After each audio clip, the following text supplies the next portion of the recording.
That's true. My mum was in labour for 37 hours, but I do like to make an entrance. I do want to say, like, well done everyone for being here, because the Traitors season finale began about 10 minutes ago. So congratulations. Hopefully no one spoils it for us.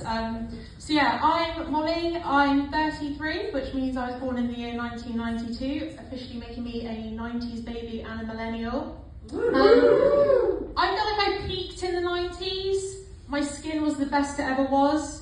Financially, I was doing the best I ever had. I had no outgoings, and every once in a while my granddad slipped me a fiver, which I didn't have to pay tax on, so that was quite good. The biggest stress I had was trying to keep my Tamagotchi alive, and I feel like the Tamagotchi is directly responsible for the decline in birth rate for people my age having babies, because we've already done it. We've had to try and keep something small and vulnerable alive, and realise we just can't handle it. It's far too stressful. The 90s was also my introduction to feminism in the form of potentially the best pop band of all time, the Spice Girls. Back then you'd just be kind of walking around and Jerry Halliwell would appear like from behind a bush and just scream girl power into your face in like a Union Jack dress. She couldn't do that these days because you think she was on her way to like a rally or something. The 90s said to girls, like, you can kind of achieve your dreams, do whatever you want, and then the 2000s came out of nowhere and said, yeah, but have you ever thought of doing it with a flatter stomach and bigger tits? That would be great. That was like the birth of like the Celebrity magazine, and does everyone remember Heat magazine? Mm-hmm. They had a thing in Heat magazine called the Circle of Shame.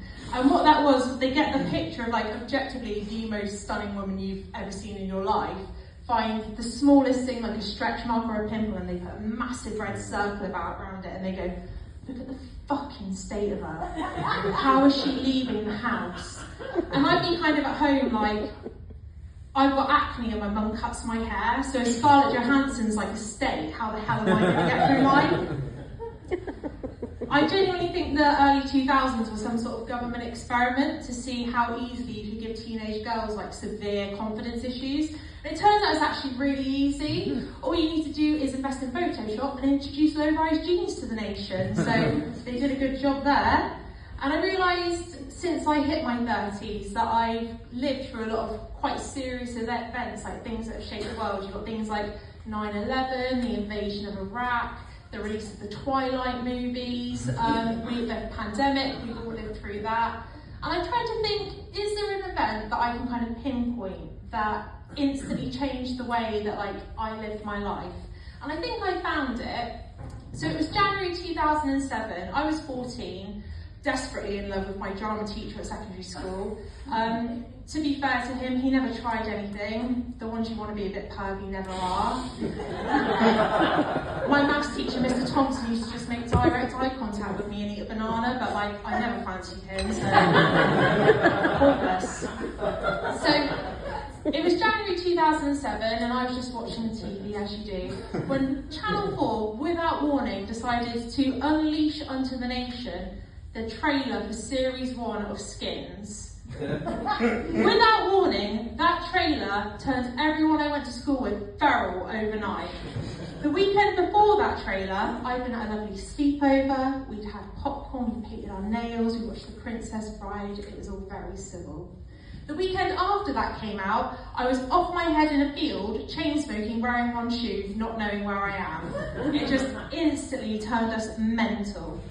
And does anyone remember that trailer when it came out? Yeah. What, do you remember the song that was in it? Gossip. It was Standing in the Way of Control by the Gossip. If that song comes on now and I'm out, I'm like a fucking Russian sleeper agent. Something like goes in my brain, but instead of assassinating like a high-ranking political figure, I black out, wake up 3 days later at a house party in Bristol, just getting off with some guy called Thorne.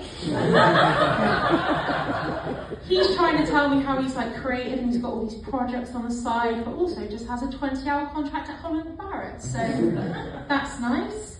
And I feel like everyone that kind of grew up through that, we got conditioned to believe like we are the main character in our own edgy Channel 4 drama, but really we're just all a bit sad and pathetic. And I never thought I was like that. I never kind of thought of myself as like the main character.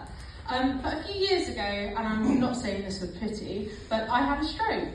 And it wasn't all bad. I got loads of attention and a whole 3 days off work. So I was really winning. But I was on the stroke ward at Exeter Hospital. My family were all kind of sat around me crying. They were really killing my vibe, to be honest. I'd rather they just hadn't turned up. And my best friend had been texting me all day, kind of being like, how are you? How's it going? I'm really worried.